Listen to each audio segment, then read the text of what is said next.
My opponent stated that weightlifting seems to be the only stress reliever that inmates could have in a prison, and that if they're faced with real-world situations where, anger seems to be the case, that they can't handle it.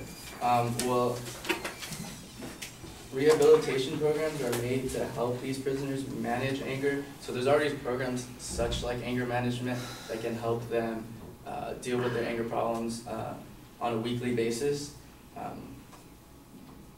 Before each prisoner is released, they undergo programs that help them control their anger, so they're not going to be put out there if they're not stable to control themselves in real life situations. And programs that can help them with that are like intramural sports that prisoners have available to them, where they can get along with other people. If there's a conflict, they can conflict it right there, and it doesn't get out of hand. In conclusion, as my partner and I have stated, recreational activities are the biggest stress reliever inmates have while in prison. A lot of hostility can build up between inmates, and being secluded in a cell and being provided with activities helps reduce the built-up tension.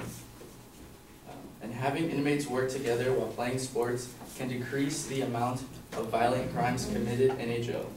Having inmates work is also a huge benefit for them because it allows them to gain work experience and knowledge in various job fields.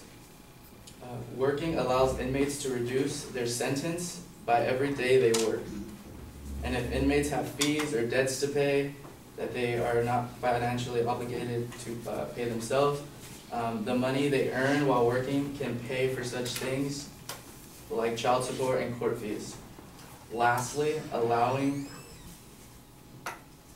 inmates to further their education only benefits themselves and the greater society. Inmates who are more educated are less likely to return to prison and more likely to get a job. Having them get a job helps out the economy and reassures they won't go down the wrong path again. The affirmative's plan of action is to implement restrictions on these privileges to help the prisoners become better people once released from prison. However, affirmatives have not taken in regard these privileges are what helps these prisoners reform and rehabilitate.